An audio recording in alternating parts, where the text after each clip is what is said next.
Louder with Crowder Studios, protected exclusively by Walther. And Hopper. Now sit back and I'm going to tell you a story. But I'll be honest, it doesn't have a happy ending. In fact, it doesn't have an ending at all. Since 2015, this story has included over 3 million victims. Some of them you may know personally. Some of them you've never heard of. See, YouTube never thought of Mug Club as any kind of a threat. Here in Silicon Valley, we thought that a few 100,000 subscribers wouldn't amount to anything. Certainly not something to worry about. But after deplatforming Alex Jones and Gavin McInnes as the club grew, the powers that be knew we had a problem. With over 5,000 people a day subscribing to the channel and thousands of new Mug Club members joining each month, to say that Mug Club had become a bona fide show would be the understatement of the year. We had no idea how so many mugs were being transported right under our noses. That is, until we found Blacko Mugskabar. See, YouTube always thought that Mug Club would be paywall content, a problem that would solve itself once everyone got off the platform. But Blacko Mugskabar had other plans. Mugskabar was organized, with contacts all over the intellectual dark web and members with eyes and ears everywhere. He even hired a cutthroat half-Asian lawyer. Demonetization and hard strikes didn't even seem to make a dent. And by 2019, the elites in Silicon Valley knew they had a real problem.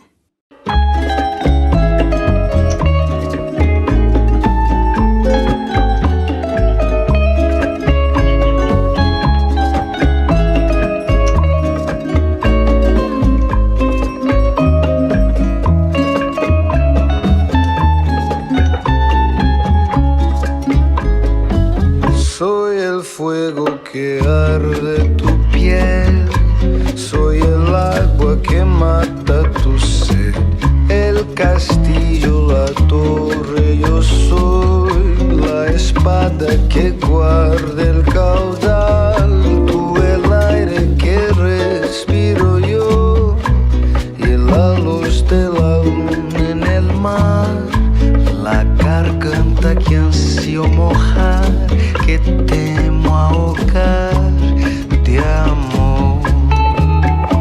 Y cuáles deseos me vas a dar, oh, dices tú mi tesoro, basta con mirarlo y tuyo será, y tuyo será.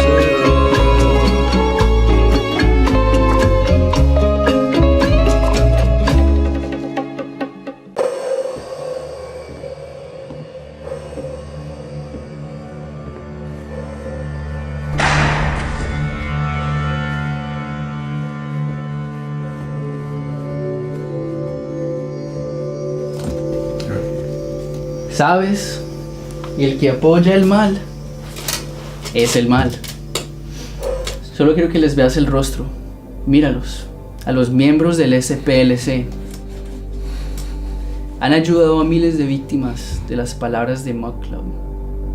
Solo queremos que nos entregues al negrito, a Blacko Mugskabar. Si no, ellos te van a mostrar la venganza de la justicia social. Hágale pues, hijo de putas. Está bien. Vamos a ver cómo te sientes después de que te toteen bien duro.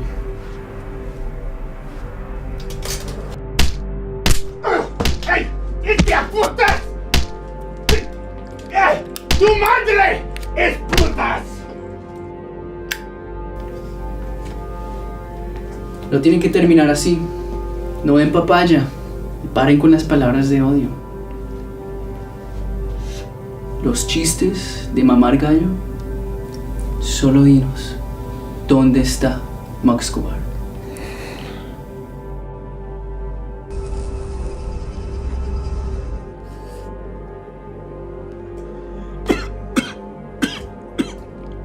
No. Nosotros somos Mug Club. No los mariconas YouTube Heroes. ¡Hijo de putas!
That's if I were speed bagging, but like a speed bag that was moving on one of those things in the railway. But if it were, what are those things called? I always forget the name. Push cart.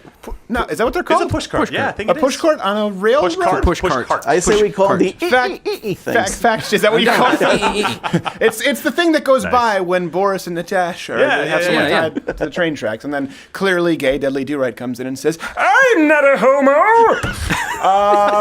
Hey, we have Anthony Cumia on the show. Very excited. We're going to be talking about the government shutdown. We had 2 Change My Mind installments this week. You're welcome. We have more super videos coming up, more long form interviews coming up. We're really excited about the direction of the show. Before we move on, question of the day: have you personally, or how have you felt the effects from the government shutdown? Or would you say it's just exposed how little of an impact federal government has in most, if not all, of our lives? Genuinely, I'm interested because the media tells us it's this disaster.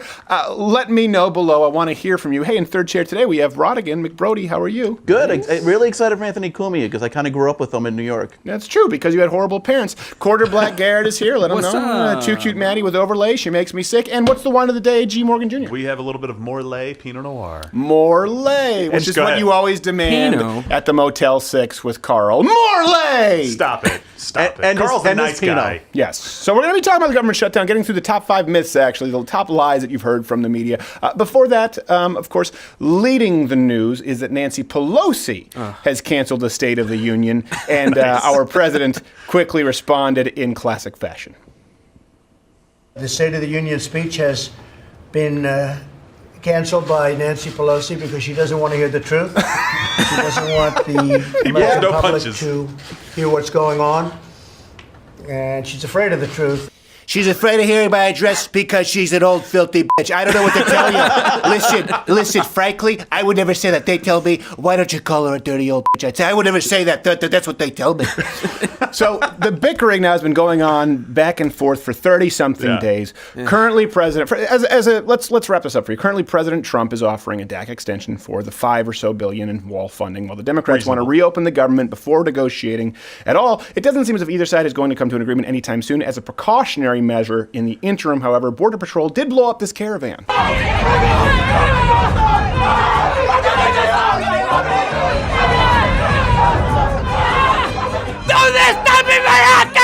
Oh, poor man. Oh my gosh.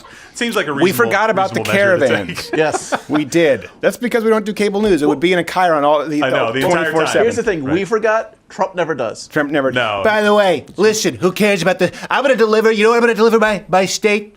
Huh? In a caravan. You know what I particularly... In a Dodge frickin' caravan, just to piss her off. Because I know she's a Chevy bitch, right? Am I right? Chevys. Oh my gosh. In murder news... The New York State Senate just passed a bill legalizing abortions up to birth. I know what you're saying. How are you going to make this funny? Not very well. The bill actually restricts late-term abortions, adding a broad health exception for abortions after 24 weeks up to 9 months of pregnancy for, quote, age, economic, social, and emotional factors. Not to be outdone, 2020 candidate Kristen Gillibrand pledged to make abortion legal up until and including the 9th trimester. So we are, I hate her so much. Really? She's a less authentic, more heavily scripted Hillary Clinton. Mm-hmm. I can see that. And a blithering moron. No, well, it seems as though the second we could use there. a lot less Hillary Clintons in the political world right now. And one of the things that actually, I guess... I disagree. I want to see as many Hillary Clintons as humanly possible. No, I get it. We have a job to do. I can't take it, all right? You have to listen to enough of this crap already. That's with one the point. Of them. You don't have to take it. They always lose, but you had a point. Jeez. One of the things that pissed me off the most, they lit up, what is it, One World Trade Center? No, the Empire State Building. No, it was One World Trade Center, I think. You're wrong, sir. I'm from New York. It's pink, the Empire and State it's Building. One World Trade Center. All right, tweet one us, of the let us buildings, know. it was pink on the top to celebrate this. I was like, are you serious? Like, I understand if you come down on the other side of this argument, but to celebrate it like that so openly when at least half of the population believes you're killing a child, right? I mean, that's scary. incredible. It's scary. To be fair, though, it's Andrew Cuomo wants to run for president, and he knows what his base is. Yeah. Pink on one tower, and to celebrate the abortion law, they just broadcast in a large-size projection screen Machete on the other side. Danny Trejo is a supporter of this law. If that last story, by the way, didn't make you stabby enough, X-Men director. This has been going around the news sites all week. Bryan Singer is now facing new allegations, surprise, of sex with underage boys. This comes from Mediaite. An extensive investigation into the director found 4 boys, a 13-year-old, a 15-year-old, and a 17-year-old, and a 17 or 18-year-old at this point, who's to tell, Who knows? Yeah. I mean, at who this point. describe experiences ranging from misconduct and as seen as in the latest, I think, Access Entertainment special, all the way up to rape. While many were initially uncomfortable with the approaches, it was only discovered to be sexual assault when they realized his name was Bryan Singer. Singer defended himself in a statement released earlier today, claiming, "None of my partners were underage. They were all, quote, just right." The sexual misconduct allegations range from uncomfortable to outright sexual assault, according to an anonymous source who spoke with Entertainment Access, who's definitely not Terry Crews. He plowed me! He looks old. I don't think he's a 17-year-old. No. I just like Iffy. Bryan Singer needs to spend some more time in the X-Men Danger Room. If by Danger Room we mean the prison shower. Yes, exactly. That would be a very Xavier just important has a reference. head reading device. Right. I sense he's being raped, pretty much. They're running a train on him. I heard this on TV. You didn't even have the helmet on. I can hear it from the next room. Yeah. And I think I've talked about this before. It's shocked and yet not surprised. Hollywood has been spewing out like some of the most degrading, terrible stuff for decades, and we're surprised that the people that were doing that are now doing those things in real life. I watched Black Panther. I don't think we're Right there. surprised. We just want an excuse to, make some. Well, rape every time jokes. it comes on, it seems like they're surprised that like Moving not on, one of ours. elsewhere in America, commonly referred to as Missouri. Too cute, Maddie knows that. She makes moonshine and meth, by the way. Police raided a home for meth, where they also found a dead bald eagle. Oh my This from gosh. Huffington Post. The dead bald eagle was found in a freezer in one of the homes, though it's unknown how the dead eagle came to roost there, as the suspect was not home during the search. Saddest of all, we may never actually know what the most patriotic rotisserie actually tastes like. It was a sacred bird. You see, I would have gone with beer can bald eagle. Beer can bald eagle? Shove a beer can, Yeah. put on the smoker 4 hours over hickory chips. Is it? Beef Was with this like a barbecue sauce? in the cartoons? Were they putting an apple in the mouth on the spit, or was Yes. it a tomato? It was an It was apple. an I thought apple. it was an apple. Was I it don't an know why apple? it would be an apple with a pig, though. It doesn't make any sense. Have you ever put an apple in Apple goes a good pig's with mouth? pork. Yeah, but have you actually put it in a mouth of a pig? Like I see people all the time. I have Well, you friends know- who do wild boar hunts, and Yeah. they come back. Well, They've yeah, never well, once yeah. placed an apple in it. Yeah, if you're doing a whole I've seen hog it. roast, it is common to put an apple in the mouth. Really? I think it's just degrading to the hog, but here's the thing. It's already dead. Maybe it doesn't care. I You don't want know. to rub salt in the wound? Even better. Well, Let's stick an apple in his mouth. Make him look like a jackass.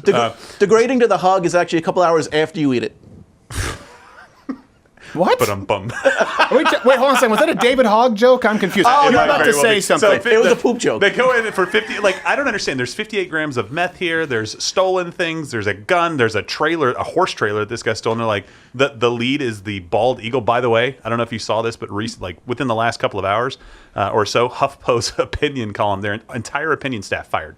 Gone. Yeah. Hey, Out of no, what's HuffPo. most interesting to me is they didn't know the details because the suspect was not home during the search. Wait! This whole article, by the way, go read it. They're like, he wasn't home during this. have no idea. Wait. What happened? You found all this drug paraphernalia, weapons, and a dead bald eagle? What? He wasn't home. Wait! He'll come Just back. 5 minutes! There's meth Oh, man, there! there's 5 minutes. I he gotta get out of wants here. it! He doesn't get too far away from his meth. Don't worry. And also, the meth capital of the world, is that Missouri or Missouri? I have no idea. wow. Depends if the girl from that show Ozarks is pronouncing it, in which case she just electrocutes you on a dock. Finally, in international news, last story before we get to the top myths of the government shutdown, a man injected himself. Yeah, okay, if you have kids in the room, this is a true story. So, a man injected himself with his own semen to treat back pain. According to the Irish Examiner, the man had a history of chronic work? pain and subsequently admitted he had been injecting himself with his own stuff for a year and a half. As an innovative, he described it as innovative. That's what I love about this article. Yes, Listen, exactly. Innovative. I don't care what you think. I'm breaking new ground here, okay? Listen, no one thought of this. I guarantee you, no one thought of taking their own and putting it in disc C4, C5.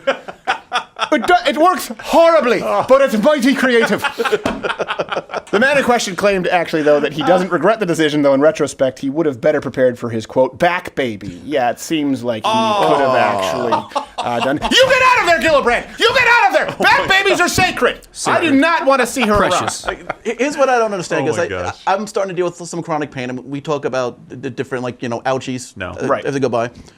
Diet, exercise, stretching, yoga.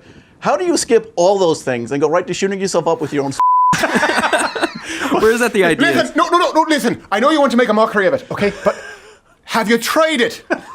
Have any of you actually tried it? This man, he There did you it. go. Let's okay. He who has not tried it cast the first semen syringe, 31 gauge syringe. Okay, I just wanted to pick a phrase that had as many S's as possible. I don't know what they're doing there. Well, I honestly. He had an idea, right? Somebody had an idea, right? But here's the thing. He went to the hospital because he was having some back pain issues still, and he was injecting it in his arm. He wasn't even injecting it in his back. It's almost like it does nothing. I'm possibly worse. He was having a rash and an infection from it, and he declined any treatments for it. I mean, to be And fair, now my left delta's pregnant as well. I mean, to be fair though, it's Ireland, so they're all usually true. drunk. Right. Oh, it's a terrible stereotype. It sounded make like that a good. joke. It Is that sounded racist? like a good idea at the time. I know now that I can see looking back where I might have made some errors. Yeah. 18 times in a row he made That errors. being said, thank God for socialized healthcare. Only had to wait 12 hours to deliver my back, baby. Hey. All right. You may want to lay off the proper drugs. Yes, we do want to talk now about government shutdown.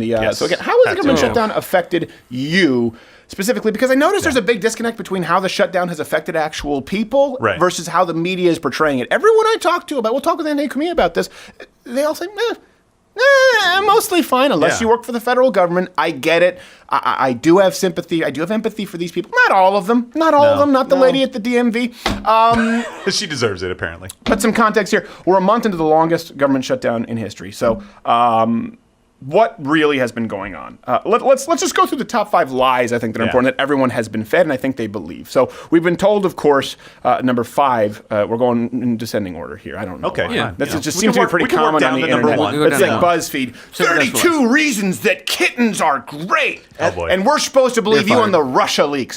So we've been told that Trump's They're wall gone. request is a non-starter. That's what you've been told Yeah. because Democrats say that a wall is immoral, as you've seen from Joker Pelosi.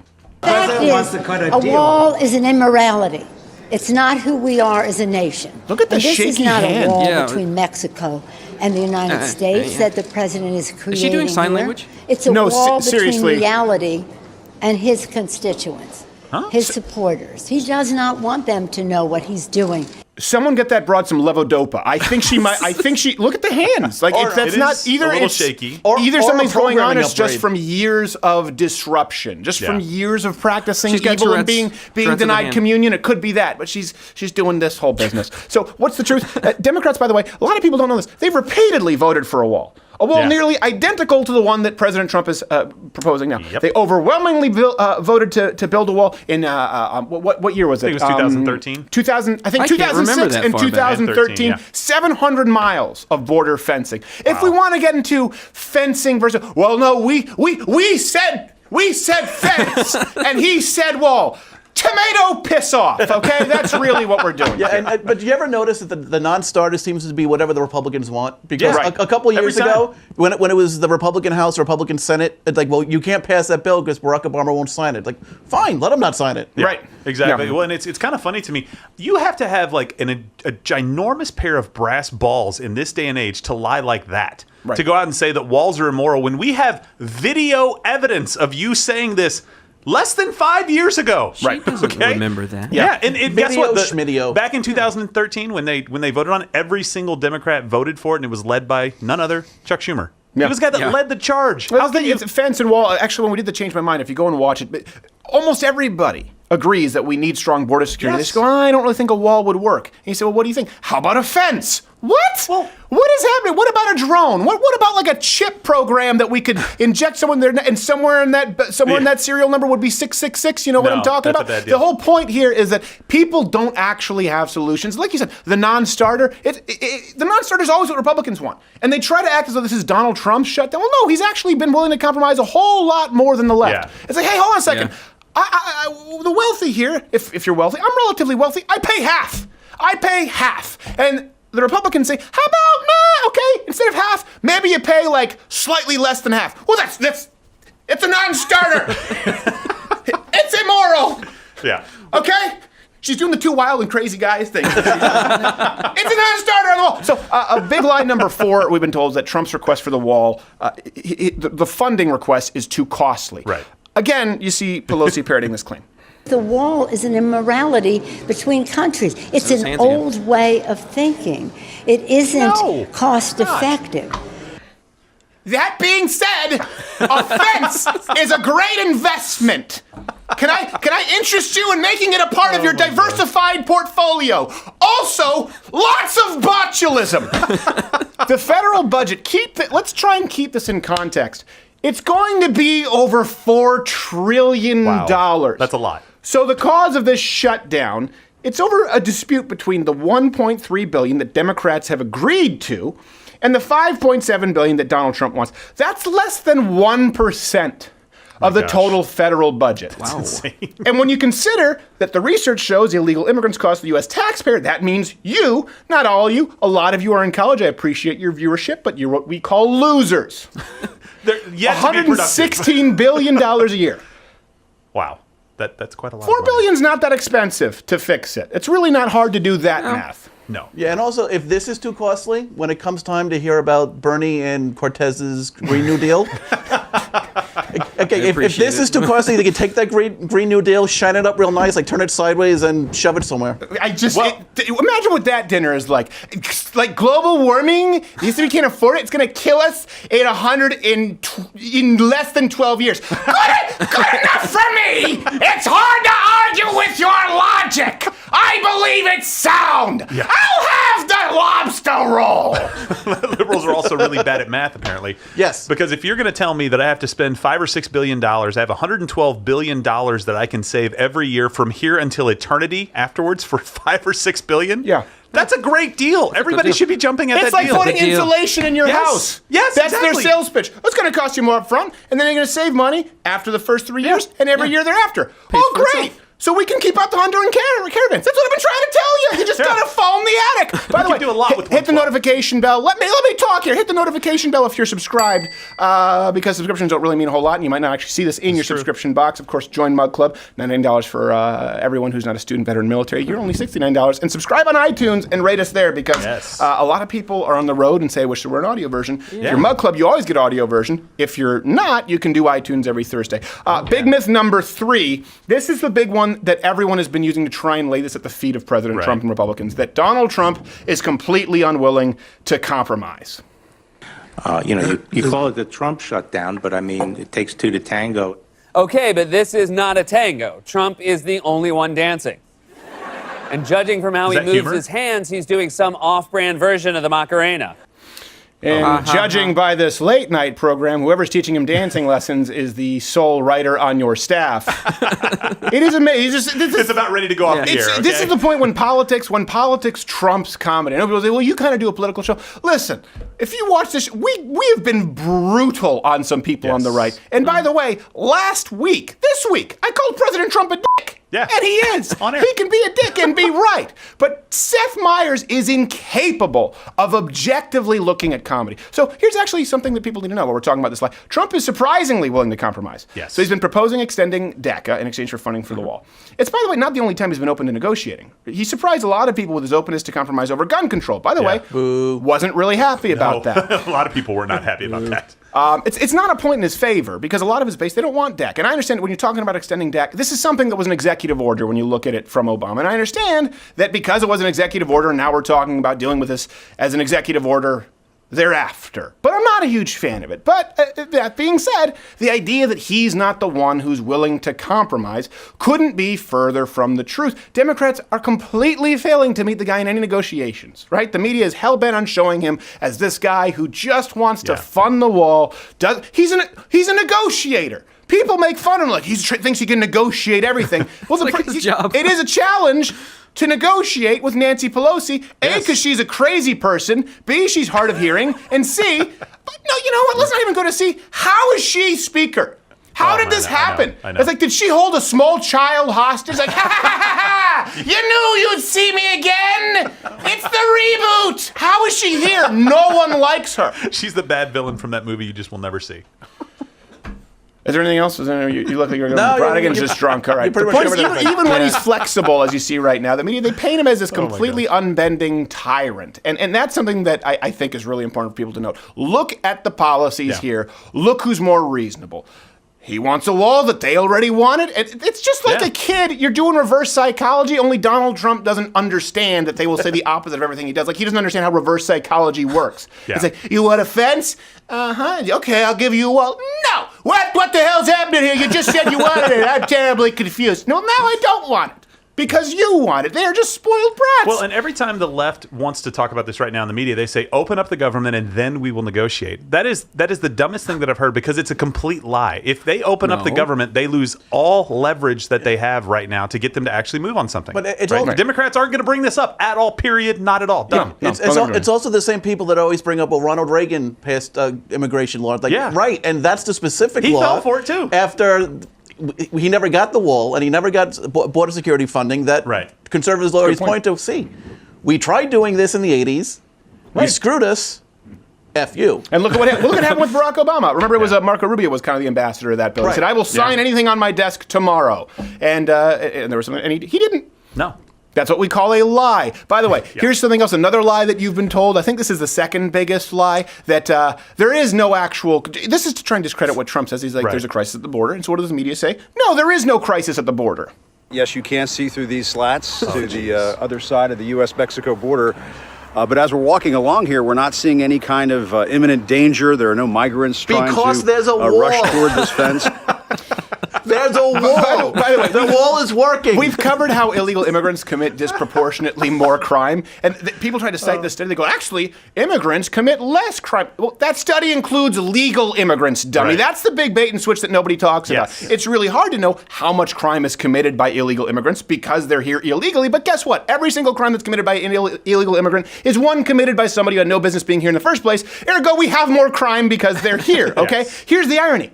The same day Acosta posted that clip, right?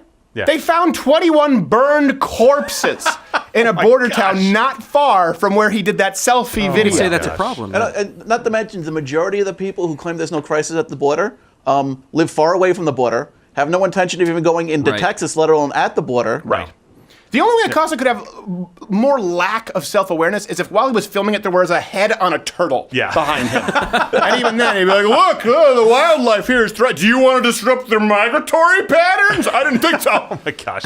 Well, look, if you truly care about immigrants, right, and you said it just a minute ago, they lump illegal and legal immigrants together. If you truly care about people coming to this country and not being taken advantage of, you do not want them coming here illegally. They don't report crime. They get taken advantage of by everyone. Employers, a lot of times, unscrupulous, will pay them half of what they're supposed to be paid. Who are they going to tell? They're here illegally. They can't go to the authorities. They just get taken advantage of. That's what I find so funny, by the way, is when these socialists, the Cortezes of the world, go, well, hold on a second. These people are willing to do jobs that Americans won't do for far less money. Oh, way to support the giant corporations. You screw the working man, dummy. And you wonder why Trump won the Midwest. Because you're sitting there going, look, you stupid Pennsylvanians and Michiganders. These people are picking lettuce. You would never do this, you lazy pieces of shit. Vote Hillary. You couldn't be more out of touch. Okay, when people say, we sat down and changed our mind, they said, well, who does it hurt? Okay, I'll give you a couple of reasons. It hurts the American worker, it hurts the American taxpayer, and it hurts people because there's more crime. Yeah. And by the way, it hurts legal immigrants because they're waiting in the queue and it gets longer and longer and longer. So there you go. It's a victimless crime. No, it's not. Everybody gets hurt. Agree to disagree. No. And here's the final big myth, of course, and it's not necessarily a myth as far as they've been parroting like the others that could be verifiably false statistics. This is, as the girl said, it changed my mind this week, as you saw. They're trying to control the narrative. Her words, not mine. The narrative here is, of course, the shutdown is really about good morality versus racism.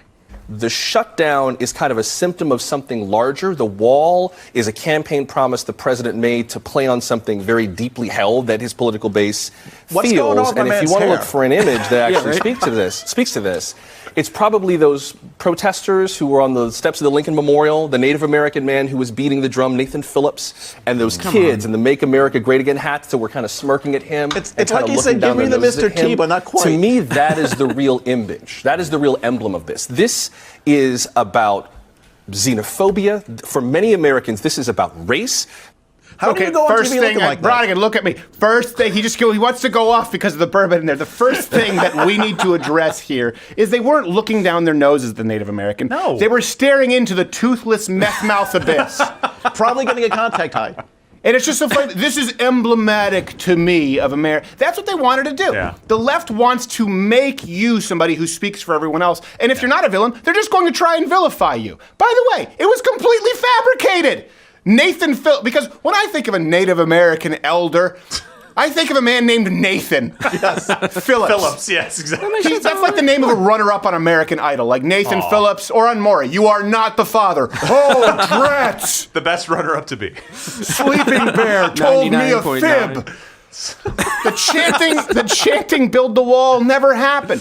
They want so desperately to set this narrative of moral versus evil that they're willing to lie about it. We've already covered that. Yeah, and one of the things if we take care of this border situation, you can take care of some really bad things, right? He's talking about people being worried about race and being worried about those things are important, but human trafficking, drugs being imported, gangs, terrorists coming through a border. Turtles on heads. None of these. So here's the thing. Canada, none of these things are coming from Canada. If they were, we'd be building a wall there. They're all coming from our southern border. So why in the world are we not doing something to help? And by the way, this is not something where you ask for a show of hands. The average American cannot possibly have enough information to make a very informed opinion about this and say, yes, a wall would work, no, it wouldn't. Ask people in Border Patrol. They say a wall helps. Right. Because it helps us find where they're coming, and then it helps our response time because a wall slows them down. Or ask the mother who had a child who was killed, or a child who was raped on the border. Have you guys been to El Paso? Mm-hmm. Have you been to El Paso? Has anyone been out there? Have you seen the bars on the windows? Very fast. It's unbelievable. Listen. Anyway, I don't even want to get into this. It does. Here's the thing. It does beg the question. And we're going to close on this. We have Anthony Cumia coming up after the break. It begs the question. And I don't want to be Jesse Ventura, where all we do is I'm just asking questions, right? Or John Oliver. So let's actually try and get to the root cause of this. When it's less than 1% of the federal budget, and these same Democrats have voted for a wall many times without issue, why? Why are they so suddenly hell-bent on there not being a wall? Why are they willing to shut down the government over it, right? Who are they actually holding hostage? This is important. You. When people say they're holding dreamers hostage, no, who's being held hostage? You. And why? For a voting base. Here's exactly why. The statistics show this. Illegal immigrants, people who come here illegally, favor Democrats time and time again. They receive benefits at a greater rate than native-born populations, okay? And they will continue to vote Democrat because they'll continue to receive those benefits. Yeah. In the past, Democrats always assumed that amnesty was on the table and that there was some kind of flexibility, also that they were winning. Now that they're losing, they're desperate for more voters. This is about bringing in a voting base. It's about people who are here illegally, making sure that they have a path to citizenship so that they can vote, and not closing the border so that more of these people can come in and vote. Overwhelmingly Democrat, overwhelmingly suckle at the government tea. It's just like the kid in the school cafeteria promising that if you vote for him for class president, he's going to give you free ice cream sandwiches. That's it. People think, why is this happening? That's exactly it. They want more people here to vote for them. And they're holding you hostage to make your vote irrelevant for the rest of the United States history. That's what this is about. Bring in people who have no business being here in the first place. I'm not talking about legal immigrants. I think that we've clarified that ad nauseum. Huge difference between legal immigrants and illegal immigrants. Legalize all the people who broke the law to get here and screwed all the people who were in the queue to get here legally. Legalize all of these folks, make sure they can vote. By the way, don't close up the holes so that we can ensure more people come in who will vote for us. Promise them free shit and make sure that the people who've been paying taxes for their entire lives, who overwhelmingly vote, by the way, the working class now for Republicans, that their vote doesn't matter anymore. This is all about holding you hostage. Anthony Cumia after the break. There you go. There you go. Not just questions, but some answers. Truth. Yeah.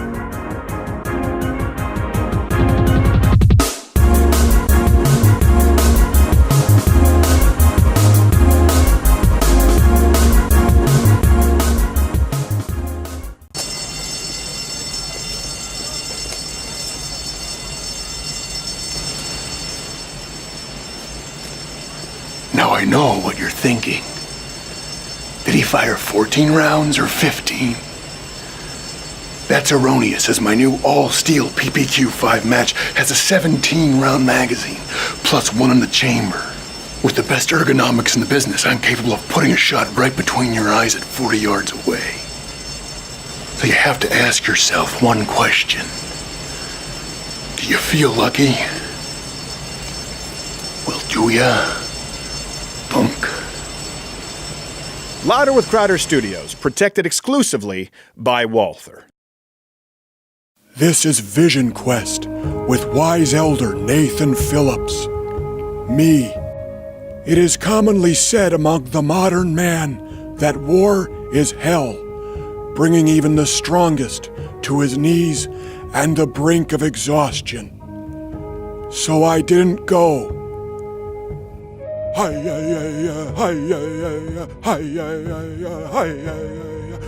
This has been Vision Quest with wise elder Nathan Phillips. Me. Sponsored by Mug Club. You're an M&M. There's no point in wondering where your pockets are. Tasting smooth, creamy milk. Chocolate center. You're an M&M. It's alright. There's no sense in wondering where your You know, I'm hearing this song for the first time. Is he saying that you're an M&M? Yes, he is. That doesn't, lyrics have come a long way, I guess. I don't know, along with band names. I heard a band called Dear Tick the other day. At what point do you just say, call us whatever you want? We really have run out of ideas. Our next guest, I'm thrilled to have him on the show. First guest back, Jordan Peterson. We were really happy. Yeah. And we haven't had this man on here in a while. Of course, you know his show on Compound Media, The Anthony Cumia Show. You can follow him on the Twitter at the Cumia. Do I have it right? The Cumia Show. I don't know, because he's constantly getting banned. His book, apparently, while we were gone, was banned from where was it banned? I get banned from everything. I'm not on Twitter anymore, but my Compound Media is, and the Cumia Show is. But I don't run those things. I'm not responsible enough to post nice enough things on Twitter. So I'm constantly being banned from social media. Hence the title of the book, Permanently Suspended. Yes. Okay, that's what I might have had wrong. The book is not actually permanently suspended. This is where the comedy comes into play, correct? You're right. It's permanently suspended. It's pretty much the story of my early kind of life out in California with my maniacal father, having fun with guns and doom buggies and sex, and then coming out to New York and getting into the broadcasting business up in Boston and back in New York. It's a fun read. To be clear, you were having fun with your father with guns and dune buggies, but not sex with your father. No. Although my dad did hook me up with a girl, a 19-year-old girl, when I was 13, and that was I said adios to my virginity back then. In the it was different times in the 70s. Sounds like the Charmer. Let me. I cannot imagine that at PTA. I found them behind the F block, and they were. Oh yeah, I set that up. You like that? What I did there, huh? So this book came out while we were on hiatus. Tell us a little bit. Well, I know you just mentioned, is it sort of autobiographical, or is it like Alice Cooper's autobiography, where it's one chapter autobiography, the next chapter golf tips? Which is really weird. Yeah, no, it's not like that. It's a little autobiographical in that I do cover a little bit of my youth. I don't go through the whole thing, but I cover some things that kind of give a little more insight on why I'm the way I am now. Mm-hmm. Just craving attention and trying to diffuse any uncomfortable situation with humor. That's pretty much what I cover in there. But then most of it is about the Opie and Anthony show and my relationship with Opie, my on-air partner for 20 years, which ended, disastrously in 2014. I think it would be fair to say that. Yeah. But you've done really well for yourself. But I remember when that happened, I was going, man, it was kind of at the beginning. Remember back then, the outrage cycle wasn't the same as it was now. You were kind of one of the first public hangings with that. Yeah, I really, that's what it was. I didn't expect it to happen. It was, I tweeted something about I was assaulted in Times Square by a woman of color. And I commented about it on Twitter, and I gave a little social commentary about the situation when I also talked about my assault. That got me in trouble with the people at Sirius Satellite Radio, and they fired me for it. Right. So, yeah, it was right at the the beginning of this whole outrage thing, this false outrage thing. So, yeah, I was one of the early veterans of that. And I was able to build this up from that, starting in my basement with a studio I'd built years prior, because I always loved the medium. I liked being able to have video and show clips and just kind of get on the air on the internet when some news story would happen. And thank God I had that. It was like a lifeboat when I got fired, because when you get fired for things like that, no one wants to touch you. So we started this whole thing, and then it just kind of evolved with other personalities that do shows here that also kind of fit that mold of unhireable, undesirable, whatever it would be. Well, first off, I think you're the only person to get mugged in Times Square in the last 2 decades. I don't know how that happens right next to the Olive Garden and the M&M shop. He's walking around the M&M shop. I was mugged by Elmo. Yes, you were mugged by Elmo and the TKTS stand. And I remember when I heard about it, I remember talking with a friend, and they told me this story. I said, wait, you mean like Opie and Anthony? He said, but he's a shock jock. They wouldn't fire him for, what are you talking? I didn't believe it until I read up on the story. So that was early on. It was very surprising. It would be like hearing that Howard Stern had been fired because, he spoke ill of a stripper. Yeah. I didn't even tweet anything close to 99% of what I was saying on their airwaves, on satellite radio's airwaves, for a decade. Like go back to some of my shows. Oh my God, I'm a horrible person. And the tweets, there was really nothing. They were very innocent, and like I said, a little too much social commentary, and people didn't want to hear it. And again, that false outrage snowballs once the media gets a hold of it. And, they have the power to put you under. Again, the book is permanently suspended. It's available on Amazon and wherever a Barnes & Noble still exists. The one near where I live is now a Barnes & Noble cafe, so they don't even sell books. It's like, just at this point, just call it cafe. Just ditch the Barnes and the Nobles at this point.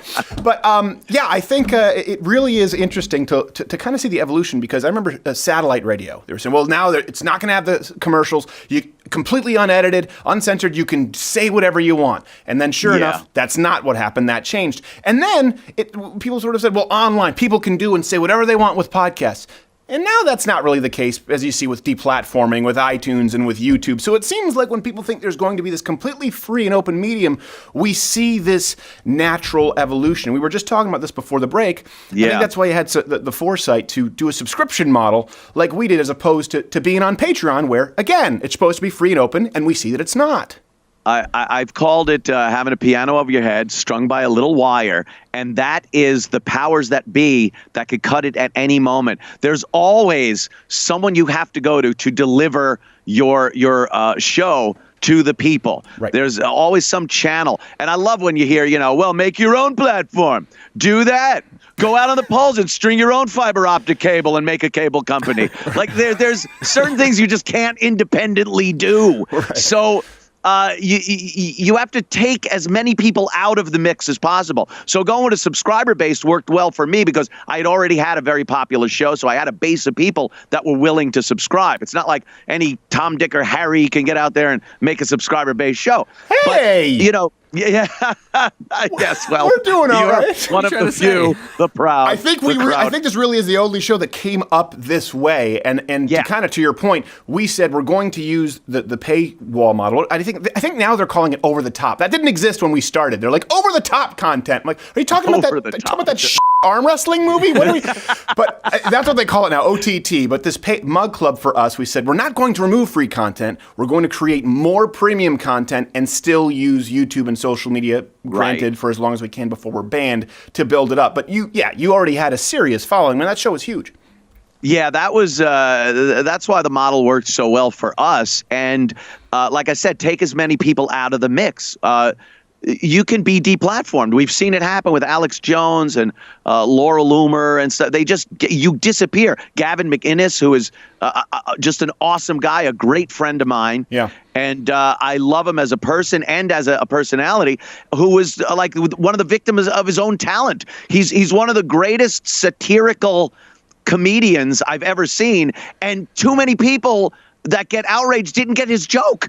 Didn't get the joke. He was literally Hitler. And he's like, He comes to parties at my house. He's got his family, his beautiful wife and kids, and he's the nicest guy. And he's painted as literally Hitler because of the bull outrage that goes on now. Right. Yeah. I still, when people said Gavin got in trouble for his antics, I said, which one? You know, I mean, it's take your pick. Yeah. We would get on and do these French Canadian characters, and he would do a Scottish character, and we would. I don't know if he was here in studio. I think I was in New York. It made other people uncomfortable because we were being brutal with each other, and he doesn't break character, and the Jean-Guy Tremblay doesn't break character, and people go, "Oh, is this something we need to separate?" And afterwards, like, no, don't keep rolling. Yeah. That is the show, and he's one of the few people who gets it, and not in a self-important way, like kind of a lot of these sort of Andy Kaufman hipsters. Like, it still has to be funny with Gavin. Yes, absolutely.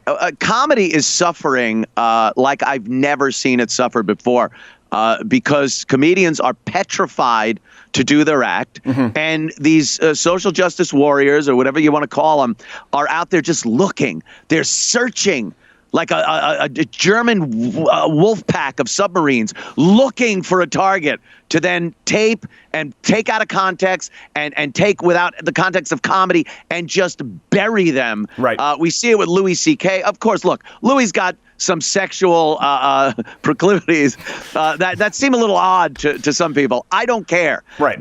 But you cannot deny the guy is funny. These same people that want him crucified were calling him a genius a couple of years ago. And he just wants to get back into the game. Right. There are people that don't want you to have a career. They don't want you to do what you enjoy and are very good at doing because they are outraged at some inane, moronic thing that didn't happen to them. It's true. It doesn't matter who you are. No one is safe because if there isn't somebody who acts up, maybe in a couple of months they go, what about that kid in the red hat who smiled at the toothless Indian meth head? Can we be mad at him? It's literally a kid. When I watched it, people were praising me for going, you didn't jump the gun, thanks. I said, no, you know why? Because I watched the original clip and I said, who cares? Like, it just doesn't. Right. I wasn't on the outrage machine from the right. Some conservatives were like, "Oh, I can't believe it." No, he wasn't being assaulted. He was sitting there smiling while this guy offbeat. He just came back from his opium quest, and I don't care if I get in trouble. Like, oh, he's a veteran. Apparently, I don't know this for sure. Apparently, he was a refrigerator repairman, and he went AWOL twice. Allegedly. But, you know, you're right. They are looking just for outrage. Hey, by the way, while we're talking about this, how affected have you been by the government shutdown? We're asking everyone today. Oh, my goodness. We're on backup power here in New York City. It's like Armageddon. I swear, I don't even have to play video games out there because it's just a post-apocalyptic nightmare out there. Yeah. No, I haven't been affected whatsoever by it. And I know the employees that aren't getting a paycheck, they are affected. Sure. If you take the emotion out of it and go pure numbers, the amount of jobs Trump has put back into this country far outweigh the amount of people that are put out of work by the shutdown. That's a math thing, not an emotional thing. So calm the down, because people will be like, he doesn't care. He doesn't care about the workers. You know what? I know you do. I'm fine with it. It's one of those things. I'm like, listen, I think it's 800-something thousand. Let's be honest, maybe 400,000. Like, we could probably make them part-time anyway. This is just a good time for not all of them. Anthony didn't say it, by the way. He didn't say it in Times Square. I'm saying it. For me, I really noticed. I felt the sting, and I recognized my privilege when my Amazon Prime order was going to be half a day late, and I was, oh my God, what is happening here? The post office can't pick up the slack. You look at your phone and go, but you said, you said no. This is true. That being said, let's be honest. It is infuriating when you're expecting a package and someone just screws it up with Amazon and you call them like, well, we can send another one out tomorrow. I needed it for today. It doesn't help. It really is. I remember when I was growing up, that was way, way back when, kids, when I was growing up. If you got a packet, it was an event at your house. Right. If a package showed up. Now on a daily basis, I'm trying to unlock my door, just kicking smiley boxes all over my stoop. Like, what do I need so much stuff for now to be delivered when it was something I sent for from a cereal box when I was a kid. And I'd wait for 6 to 8 weeks for a delivery of a Tony Tiger thing that swam in the bathtub or something. It was a big event. And now on a daily basis, you're greeted at your door by boxes smiling at you. I blame the recommendations, and especially because we purchase props and wardrobe for the show. We do a lot of sketches. I get recommendations that don't even make sense, and I say, yeah, I need that. That's how my mother ends up with, I swear to you, a purple ball gag in her cart, and she's, wait, this was shipped at my house. Why did that happen, Stephen? She's French Canadian. There are boxes that just sit on my table or desk and like they're unopened. Right. Like, did I really need it if I don't even know what the hell is in it? Everyone is turned into one of those maniacal OCD shopper women. Right. It's true. Yeah. And you used to just avoid them in the mall when they were walking with the hand weights. Now we are all the mall walkers. We're all now mall walkers in our own home. Let me ask you this. We don't have a ton of time. So you do your show. You have Compound Media. You have this book that's out now. How do you balance kind of the work life, personal life, especially as more of a caustic figure, the stress in the job? And you talked about kind of when you were a kid, if you could go back in time and talk to your teenage self, what would you tell him? What would be the single most important piece of advice outside of, listen, there's a government shutdown looming? Oh, my God. First thing, I would just make sure I get out, buy Amazon. That would be my first thing. AMZN. You'll understand it in the future. Right. No, I think I don't know if I would have any advice. I kind of like the direction my life took. Obviously, I've made some major mistakes before and after getting into broadcasting, but I do kind of like the direction it took. I've always used humor and satire to diffuse situations, so that's worked well for me over the years. The separation of life and this kind of life, people really get this misconception that you're not putting on an act for the most part. No. But you're not this person 24 hours a day. You'd burn out in a second, and people would just beat the crap out of you in stores if you were this obnoxious constantly. I have been beaten up in a store. Thanks for bringing up a sore spot. Okay. Yeah. See, prime example. But getting the show out of my basement was a good thing. When I'd be sitting on my couch at 11 p.m. and Gavin would come walking up the stairs just completing his show, and we'd talk about stuff at 11 at night. I kind of needed a private life. When the Legion of Skanks, they do their show, they did it from my basement, and they literally brought their Legion of Skanks to my house, like fans, and then they'd be in my pool. And I'm like, yeah, maybe I ought to get a studio in New York City. So we did that. And separating it is kind of easy. I'm constantly on the search for material. I'm always going through social media and news sites and whatnot for the next day's show. But for the most part, I calm down. I play a lot of video games at home. I love, doing that and getting out with friends. We went out last night with the staff here and stuff from Compound and just having a good time. And like blowing off steam is really important in this business. I agree. And I've been kind of learning that here more recently as I've had to learn to take time for myself. But there you go. I will say this. The first time you were on this show, we had Nick DiPaolo on not that long before. And I remember talking about stand-up and the state of stand-up. And I remember Nick and even Jim Norton saying, well, you know what? I understand what you're talking about with the colleges. I don't think it's going to hit the clubs. And all of them now are coming back. You were the only one who said, this is coming everywhere. All of them have since revisited the show, 2-3 years later and said, you guys were right. This is exactly what's happening. There's no safe haven anymore for comedians. Final question. I know you're a gun guy, right? And I know you have a Walther PPK. Yes. I love the Walther. Beautiful. Is it a Smith & Wesson licensed Walther PPK? Do you know? Or is it Inner Arms? No, it's not the Smith & Wesson. Okay. Because, they licensed it for a while. And I wanted to say this. If you're in New York, I don't know what the laws are. Walther just started actually manufacturing them again in-house.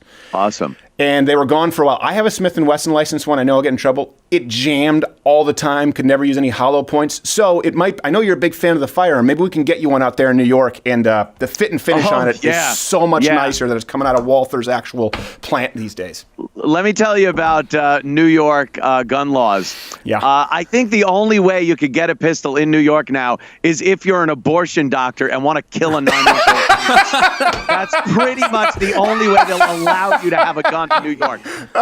Yeah, well, I'm sure there's some leftover people from the SS at Walther, who are still in the back room. Who are like, that Sounds like a plan. All right, the book is permanently suspended. I want to make sure I got this right. Not to be confused with actually being permanently suspended. Amazon, Barnes & Noble, and of course Compound Media. The show, I think, is it 4 to 6 Eastern? 4 to 6 p.m. Eastern time on compoundmedia.com. Yeah, and we got shows all day long. Also, really good, funny personalities, and it's a great, open, free platform where people can actually express themselves. There are great shows, but of course you are the king over there. And hopefully soon we'll get you in studio. If we can't get the firearm to you in New York, we'll go to the shooting range and we'll do a video on it. I think you're going to love these new PPKs. I would love it. I would love it. Thank you, Mr. Cumia. We'll be back.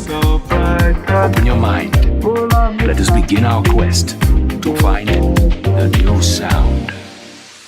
Where you go for news. The largest online news show in the world. Real talk, real facts.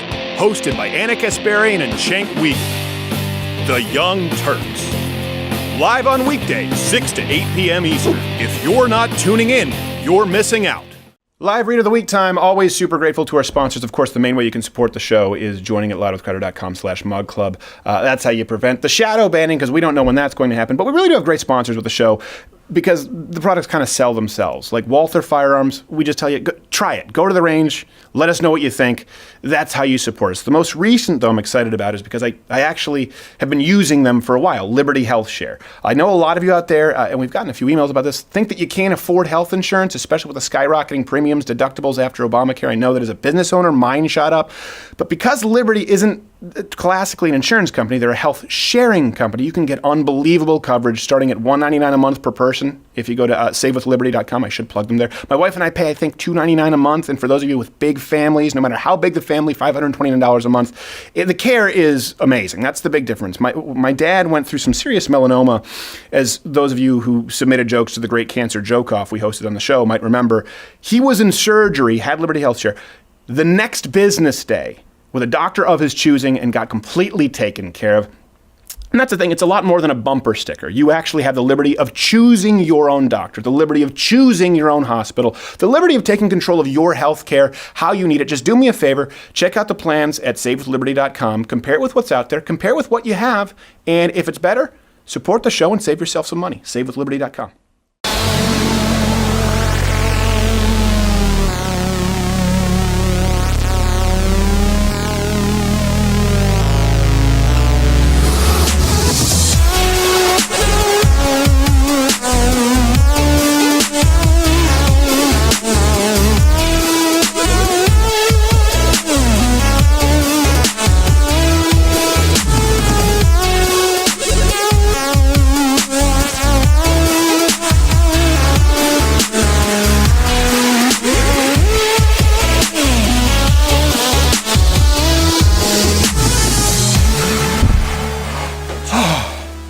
That was the poor shoulder mobility drowning dance for people who, I can't stop not who didn't know. Holding my breath. I know, people just hold their breath. That's also because you have a lower IQ. Yeah, it's true. Unlike myself, I have the best IQ. Frankly, people tell me what a great IQ I have. One thing, thank you so much to Anthony Cumia. Yeah. Very glad that he's been on the show. We are going to have, I think on Monday, actually, Abby Johnson, long-form interview, Yes. former director of Planned Parenthood. We have Nigel Farage coming up, Daniel Cormier, some big undercover videos. Incredibly grateful. Going to be a good couple of months. So, want to talk about a couple things here.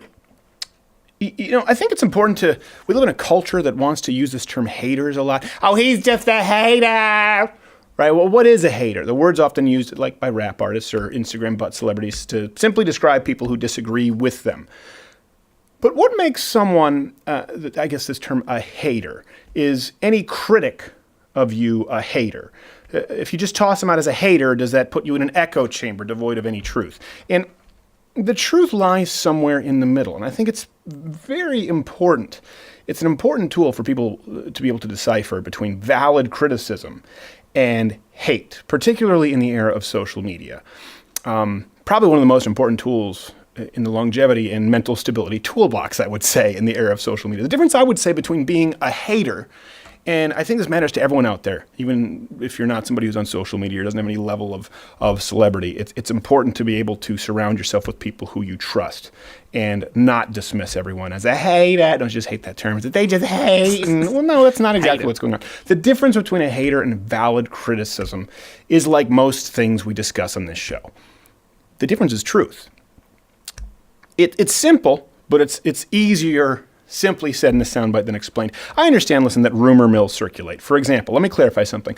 I don't work for Glenn Beck. I have never worked for Glenn Beck. This show is not paid for at all by Glenn Beck. Mug Club is a completely independent entity, okay, which in the spirit of adding more value to you, we allow it to be packaged with more content so that you aren't forcing us to be beholden to Patreon or YouTube. Okay? That's the truth. Hope we've clarified. For people who choose to be upset about something that isn't real, enjoy Colbert, those folks would be haters. Now, if someone would say, and we've received mail to this degree, saying it says, I really don't like that you do the Change My Mind format instead of a normal show so often these days. I think that's a departure from what you used to do, and I'm not a huge... That's a valid criticism because it's truthful. We do often perform long-form Change My Minds in place of a normal show, which we never used to do. Why? Because we can't do both. And it's a segment that is most requested from you, the fans. But not everyone feels that way. So even there, with completely valid criticism, not a hater at all, it doesn't mean that I have to agree with it. But the person delivering it certainly doesn't need to be dismissed as, yo, just a hater, and then here's my butt twerking. Let me explain to you something else. I really never wanted to have to address this, but some people have asked. Oh, Owen Benjamin. Owen Benjamin, you know him, you love him, he's been on the show, he's a dear friend of mine. A lot of people have been asking what's going on. I don't know. And let me tell you this. Owen doesn't respond to phone calls from me, from Johnny Boy, a good friend of mine, a good friend of his, Darren, my father, who he is close with and respects. Nothing. We have real concern for him. We love Owen. Some of the greatest times I've had would be me and Owen sitting watching Steven Seagal films riffing. But no calls, no answers to texts that, hey, we're calling, and a voicemail that is permanently full. But then he gets bold and shoots you guys straight on a live stream. And have the call logs to prove it. And by the way, I want to make sure this is really clear. Owen was never let go from this show. Owen could still write for this show, and I love Owen. Owen's a brilliant writer. It has nothing to do with the moon landing being fake, that he believes that, or any other conspiracy that he may or may not believe out there. Some people believe that he believes in conspiracies that he doesn't even believe in, and I don't know exactly. It's that Owen, someone whom I love dearly, in this capacity has been unaccountable. And when anyone would express concern, he would lash out and torch the bridges, including, by the way, with fans. With our fans, arguing with them, upset. I still haven't spoken with him because he has yet to answer any phones or texts trying to reach him. Owen, if you're watching, I love you. Everyone here loves you. But you've actually got to talk with someone to have any understanding as to what's going on here. And guess what? Someone who lashes out like that and leaves a lot of destruction and chaos in their wake, including with the people who love them most, at a certain point, I'll tell you what, this is kind of peeling the curtain back a little bit. I have to protect my people, meaning the rest of the team who make this all possible. Anyone who has an opinion on this topic right now really is simply a hater without any of the facts at their disposal because no one publicly knows them. I don't even know them yet. And I really hope that it's something that can be resolved and not on a YouTube live stream. Now, if someone right now, for example, says, hey man, I don't think you should have spoken about that at all. It seems like airing dirty laundry. That's a valid criticism. And I may even agree with it because I tend to lean that way. But in this instance, because of the continual requests and calls and trying to reach someone who we love and care about and just breaking our hearts, and because of false information out there, I made a judgment call. Doesn't mean that if you think I'm wrong, that you're incorrect. I don't know. And here's the thing. In this company, Louder with Crowder Mug Club, this independent company, like in any company, relationships are hard. And it's a late night show, and someone like Johnny Carson never had to deal with the same pressures of you guys seeing every person who worked behind the scenes and seeing every relationship and how long it lasts. We've had, for example, people quit because they were hired at more executive positions elsewhere where they still work, and I've written their letter of recommendation. We've had people who I've had to let go who I've loved loved, adored, but just weren't able to do the job. And my father can tell you this. Before I had to do it, I looked literally seasick. It was so hard for me to do. It was burdening other workers, though, too much, and a decision just kind of had to be made. And by the way, this person understood it, and we still talk today. We've had people leave on their own, on great terms. We've had people who we've kind of had to walk out the door on great terms. On the flip side, we've also had people leave this company without even honoring 2 weeks' notice and stealing company equipment out the back door. Quarter black? It was me. It was you. You know what I'm talking. By the way, company equipment means your Mug Club membership, your dollars that support this show. We've had some people behind the scenes, hand to God, try to sell out information to the Young Turks. The only reason nothing happened is because there was nothing there. And we never told you about it. And beyond this segment, we never will. We're not going to talk about it. Sometimes when these decisions were made, the rumor mill kicked into high gear. Misinformation started swirling. A lot of people who are still left here, they've been standing here and they've been taking some hits. That includes people in this room, and that includes people in the control room who you don't get to see. So what makes someone a hater is when they start delivering blows as punishment for things that you've never actually done. That's something you have to let roll off your back. But you cannot make yourself impervious to criticism. And I've seen people like this in my life. If my wife or someone I trust tells me, hey, listen, Stephen, you've been on a short fuse lately, and you know what? I think you were in the wrong to get so upset back there. Guess what? If I don't listen to that person, I'm failing myself and everyone around who cares about me. He's just a hater. No. Maybe my wife's telling the truth. Maybe I was a dick. I have to be open to that possibility that I could be wrong. If someone you love pulls you aside and tells you that they're worried about you, that you need to get your act together, you better sit your ass down and listen. Knowing the difference between haters and valid criticism is the difference between self-improvement and being a lifelong fool. And you can't even begin to discern the difference between the two if you don't have principles, foundational values, and more importantly, people in your life who keep you accountable. See, we live in a society that wants to just tell us to ignore the haters, and then more butts on Instagram. Just ignore, they're just haters. Why? Because we live in a world that wants to tell you that you're perfect just the way you are. You're not. You're not. You're a very flawed human being who is far from perfect, and you will never be perfect. You probably suck. I know I do. But if you want to improve, if you want to even have a hope of becoming a better person tomorrow than you were yesterday, it starts with accountability and the ability to listen to criticism, to process it, to look long and hard at yourself in the mirror, and to use it, no matter how painful that may be. So do me a favor right now. As you're watching this or listening to this, think of someone you trust. Go grab them or call them, sit them down, and demand of them to tell you what you can best improve of yourself. Do it right now. How can you more effectively serve others? Write it down. Is it valid? Is it an area where you could improve? Could you use some help doing it? That's okay too. You can get help. We've talked about men suffering in silence. Men, it's okay for you to ask for help. But do it. Do it immediately. And then the next time someone slings mud your way that you know to be completely untrue, guess what? It won't bother you. You know why? Because you've already broken down your ego and you know that you can receive and process and utilize valid criticism. But you can't know whether it's valid or not until you've incorporated it and processed it continually, day after day. Only after a lifetime. And it requires a lifetime, by the way, of doing this. And I know people who've done the opposite. I know people who've been impervious to criticism their whole life, and I can tell you how it ends. Only after a lifetime of the pride-swallowing siege of doing this day after day can you actually completely reject the irrelevant haters and sleep at night knowing that you're not a fool. The difference between valid criticism and a hater is said simply, it's not incorporated simply. The difference is truth. All right, we'll see you next week. Hope that helps. It only takes a time.